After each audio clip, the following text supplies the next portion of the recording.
बिस्मिल्लाहिर्रहमानिर्रहीम। अस्सलामु अलैकुम वरहमतुल्लाहि वबरकातुह। हज़रत आयशा रज़ी अल्लाह अन्हा ने अर्ज़ किया, या रसूल अल्लाह सल्लल्लाहु अलैहि वसल्लम, औरतों को तो बहुत सा सवाब मिल गया, मर्दों के बारे में भी इरशाद फरमाइए। ये सुनकर हुजूर सल्लल्लाहु अलैहि वसल्लम मुस्कराए और फरमाया, मर्द अपनी औरत का हाथ पकड़कर मानूस करता है तो उसके लिए एक नेकी लिखी जाती है। जो मर्द प्यार से अपनी औरत के गले में हाथ डालता है उसके हक में 10 नेकियां लिखी जाती हैं। जब वो औरत से मुबाशरत करता है तो दुनिया व माफिया से अफजल होता है। जब गुस्ल करता है तो बदन के जिस बाल पर से पानी गुजरता है उसके लिए हर बाल के बदले में एक नेकी लिखी जाती है और एक गुनाह मुआफ हो जाता है और एक दर्जा बुलंद कर दिया जाता है। और गुस्ल करने के इवज में जो चीज दी जाती है वो दुनिया व माफिया से बेहतर होती है। और बेशक अल्लाह ताला उस पर फख्र करता है और फरिश्तों से कहता है कि मेरे बंदे की तरफ देखो कि ऐसी सर्द रात में गुस्ले जनाबत के लिए उठा है और वो इस बात पर यकीन रखता है कि मैं उसका रब हूं। तुम इस बात पर गवाह रहो कि मैंने इसको बख्श दिया। जुमरात और जुमा को हम बिस्तरी और गुस्ल करने की तरगीब इसलिए दी गई है क्योंकि मर्दों को नमाज जुमा की अदायगी के लिए जामे मस्जिद जाना होता है ताकि आते जाते कहीं नजर पड़ने से तबीयत में किसी किस्म की परागंदगी पैदा ना हो और ख्वाहिश नफ्स से इत्मीनान होने के सबब नमाज और खुतबा में दिल जमी हासिल हो जाए। हदीस नबवी सल्लल्लाहु अलैहि वसल्लम, मर्द का अपनी बीवी के साथ इकट्ठे एक बिस्तर में सोना अफजल है, इल्ला ये कि किसी एक को उज़र हो। इसलिए कि मकसद हम बिस्तरी करना नहीं है बल्कि मकसद बीवी के दिल को खुश करना है।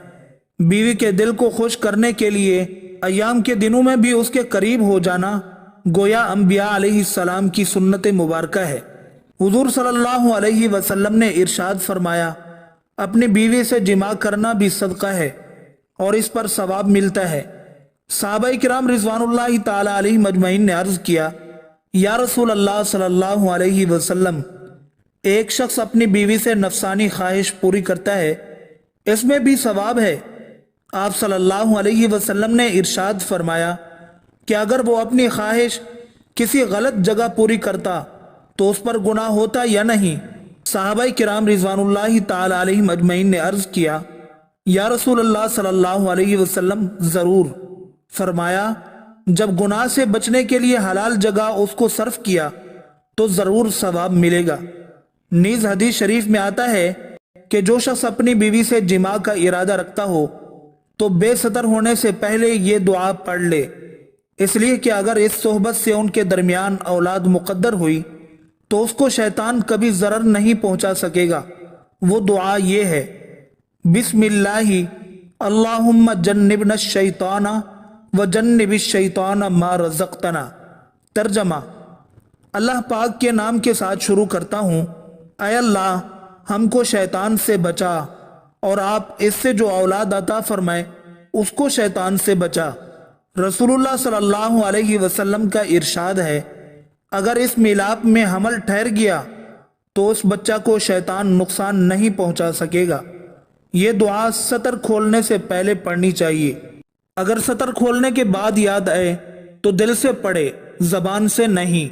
और दुआ मियाँ बीवी दोनों को पढ़नी चाहिए। शैतान के नुकसान न पहुंचने के मतलब में उलमा ने कई मतलब बताए हैं, मगर एक उम्दा मतलब बाज उलमा ने यह बयान फरमाया कि इस बच्चे का ईमान महफूज रहेगा, शैतान उसको ईमान से हटा नहीं सकेगा। अल्लाह अकबर, कितनी बड़ी दौलत है कि एक दुआ की बरकत से बच्चे का ईमान महफूज हो जाए। आयन सोहबत की हालत में बोलना भी मुनासिब नहीं, न ही उस वक़्त बीवी के अलावा किसी और से जिमा करने और लुत्फ अंदोज होने का ख्याल ज़हन में होना चाहिए, वरना यह भी जिना के मुतरादिफ होगा। मियाँ बीवी को एक दूसरे का पूरा बदन देखना जायज़ है, कोई गुनाह नहीं है, मगर बिला ज़रूरत अच्छा नहीं। हज़रत अबू हुरैरा रज़ियल्लाहु अन्हु से रिवायत है, कहते हैं अल्लाह के रसूल सल्लल्लाहु अलैहि वसल्लम ने फरमाया, उस जात की कसम जिसके हाथ में मेरी जान है, कोई मर्द नहीं जो अपनी बीवी को उसके बिस्तर की तरफ बुलाए اور وہ انکار کرے مگر وہ جو آسمان میں ہے اس سے ناراض رہتا ہے یہاں تک کہ وہ شوہر اس سے راضی ہو جائے۔ حضرت ابو ہریرہ رضی اللہ تعالیٰ عنہ فرماتے ہیں کہ رسول اللہ صلی اللہ علیہ وسلم نے نماز پڑھائی اور فرمایا اپنی جگہوں پر بیٹھے رہو، اپنی جگہوں پر بیٹھے رہو۔ پھر آپ صلی اللہ علیہ وسلم نے اللہ تعالیٰ کی حمد و ثنا بیان کی، پھر اما بعد کہا اور پہلے مردوں کی جانب متوجہ ہوئے اور فرمایا کیا تم میں کوئی ایسا ہے جو اپنی بیوی کے پاس آ کر دروازہ بند کر لیتا ہے اور پردہ ڈال لیتا ہے اور پردے میں چھپ جاتا ہے؟ لوگوں نے جواب دیا ہاں۔ پھر آپ صلی اللہ علیہ وسلم نے فرمایا اس کے بعد وہ لوگوں میں بیٹھتا ہے اور کہتا ہے میں نے ایسا کیا، میں نے ایسا کیا۔ یہ سن کر لوگ خاموش رہے۔ مردوں کے بعد آپ صلی اللہ علیہ وسلم عورتوں کی جانب متوجہ ہوئے اور ان سے بھی پوچھا کہ کیا کوئی تم میں ایسی ہے جو ایسی باتیں کرتی ہے؟ تو وہ بھی خاموش رہیں، لیکن ایک نوجوان عورت اپنے ایک گھٹنے کے بل کھڑی ہو کر اونچی ہو گئی تاکہ آپ صلی اللہ علیہ وسلم اسے دیکھ سکیں اور اس کی باتیں سن سکیں۔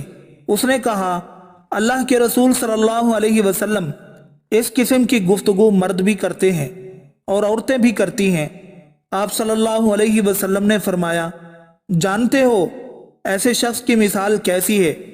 پھر خود ہی فرمایا اس کی مثال اس شیطان عورت کی سی ہے جو گلی میں کسی شیطان مرد سے ملے اور اس سے اپنی خواہش پوری کرے اور لوگ اسے دیکھ رہے ہوں۔ خبردار، مردوں کی خوشبو وہ ہے جس کی بو ظاہر ہو، رنگ ظاہر نہ ہو، اور خبردار، عورتوں کی خوشبو وہ ہے جس کا رنگ ظاہر ہو، بو ظاہر نہ ہو۔ شب زفاف میں میاں بیوی کا ازدواجی تعلق قائم کرنے سے پہلے 2 رکعت پڑھنا مستحب ہے اور یہ نماز نفل ہے اور اس کا ثبوت احادیث سے ملتا ہے، اور یہ خیر و برکت اور میاں بیوی میں باہم الفت و محبت کا ذریعہ ہے، جیسا کہ مجموع الزوائد، المعجم للطبرانی اور مصنف ابن ابی شیبہ میں مروی ہے کہ ایک شخص عبداللہ ابن مسعود رضی اللہ عنہ کے پاس آیا اور کہا کہ میں نے ایک کماری لڑکی سے نکاح کیا ہے، مجھے ڈر ہے کہ کہیں وہ مجھے ناپسند نہ کرنے لگے۔ تو آپ رضی اللہ عنہ نے فرمایا الفت اللہ کی طرف سے ہوتی ہے اور بغض شیطان کی جانب سے ہوتا ہے، تاکہ اللہ تعالیٰ نے جو چیز تیرے لیے حلال کی ہے وہ تیرے لیے پسندیدہ ہو جائے۔ جب تو شب زفاف میں بیوی کے پاس داخل ہو تو اس کو حکم کر کہ وہ تیرے پیچھے 2 رکعت نماز پڑھے، پھر اس کے بعد اللہ سے یہ دعا مانگ اللہم بارک لی فی اہلی و بارک لہم فیہ، اللہم ارزقنی منہم وارزقہم منی، اللہم اجمع بیننا ما جمعت الی خیر وفرق بیننا اذا فرقت الی خیر۔ حضرت عمر رضی اللہ عنہ کے پاس ایک شخص آیا، گرد و غبار سے اٹا ہوا، بال بکھرے ہوئے، اس کے ساتھ اس کی بیوی بھی تھی جو کہہ رہی تھی اے امیر المومنین، میں اس کے لیے نہیں، نہ ہی یہ میرے لیے ہے۔ آپ رضی اللہ عنہ نے جان لیا کہ عورت اپنے شوہر سے نفرت کرتی ہے، اس لیے آپ نے شوہر کو حکم دیا کہ وہ غسل کرے اور اپنے سر کے بالوں کو ترشوا لے اور ناخن کتر لے۔ جب شوہر فارغ ہو کر آیا تو آپ نے کہا کہ آپ بیوی کے سامنے آؤ۔ بیوی نے دیکھا تو دم بخود رہ گئی اور نہ پہچاننے کی وجہ سے پیچھے ہٹنے لگی۔ پھر جب پہچان لیا تو اس کا بوسہ لیا اور اپنے دعوے سے دستبردار ہو گئی۔ حضرت عمر رضی اللہ عنہ نے فرمایا کہ تمہیں ان کے ساتھ اسی طرح کا برتاؤ کرنا چاہیے، اللہ کی قسم انہیں یہ پسند ہے کہ تم ان کے لیے آراستہ پیراستہ رہو، جیسے تم چاہتے ہو کہ وہ تمہارے لیے ہی بنی سنوری رہیں۔